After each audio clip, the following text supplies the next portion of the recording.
या दृष्टीने सगळ्यांचे प्रयत्न आता सुरू आहेत आणि मला असं वाटते की विधानसभा अध्यक्ष राहुल नार्वेकर जे म्हणाले होते की 16 दिवस फक्त आहेत सुनावणी करण्यासाठी, तर ते 16 दिवस आणखी त्यांनी वाढवावे. शनिवार रविवार सुद्धा याचं कामकाज करावं, कारण की घटनात्मक दृष्टिकोनातून योग्य सरकार मिळण्याचा हक्क नागरिकांना आहे. त्यामुळे पात्र आणि अपात्र कोण हा निर्णय लवकर झाला पाहिजे. विधानसभेचं अधिवेशनसुद्धा नागपूरला आहे.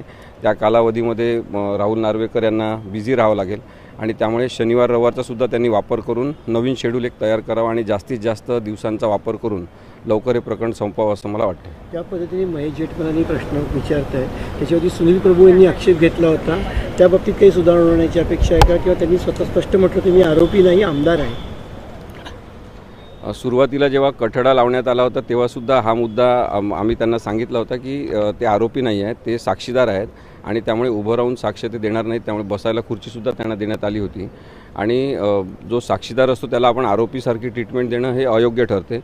परंतु कोणत्या वकिलांना कशा पद्धतीने प्रश्न विचारायचे आहेत हा त्यांचा प्रश्न आहे. पण प्रश्न विचारताना असभ्यपणा असू नये आणि इतरांना अपमानजनक ते वाटू नये याची काळजी प्रत्येकच वकिलांनी घेण्याची गरज आहे असं माझं मत आहे. हिंदी में जानेंगे किस तरह से आज की कार्रवाई होगी, सुनवाई में क्या क्या होना एक्सपेक्टेड?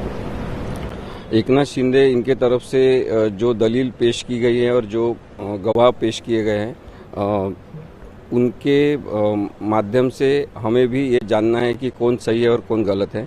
लेकिन अभी सुनील प्रभु और जो उद्धव ठाकरे गठ को सपोर्ट करने वाले हैं उनकी साक्ष्य होने वाली है. उनमें से और किसी को बुलाना है तो एडवोकेट महेश जेठमलानी जी और उनके साथी वो बुला सकते हैं, उनको भी समन किया जाएगा और उनको भी सवाल पूछे जा सकते हैं. लेकिन जो दिन बहुत कम है उसका हिसाब देखते हुए मुझे लगता है कि शनिवार और रविवार भी ये काम होना चाहिए, क्योंकि डिस्क्वालीफाई कौन है और क्वालिफाई कौन है ये एक बहुत इम्पोर्टेंट कॉन्स्टिट्यूशनल इशू है. एक योग्य सरकार जो कानूनी तह से सही सरकार है वो मिलने का हक नागरिकों को है. इसलिए मुझे लगता है कि उन्होंने ज़्यादा दिन तक कामकाज करना चाहिए, क्योंकि अभी विंटर सेशन भी है जो नागपुर में होगा और उसमें भी कुछ दिन जाएंगे, तो उसका हिसाब करते हुए कुछ और दिन बढ़ाने की ज़रूरत है जो काम जल्दी से ख़त्म हो सकता है.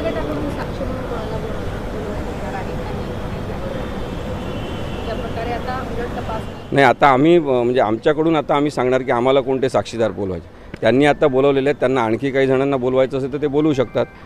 परंतु महत्त्वाचे साक्षीदार म्हणून सुनील प्रभू आहेत आणि जोशी साहेब आता आहेत. ते आम्ही लवकरच ठरवू, कारण की त्यांना काय सिद्ध करण्याचा प्रयत्न करायचा आहे ते लक्षात आल्यावर तशा पद्धतीने कोणाला बोलवायचं हे ठरवण्यात येईल.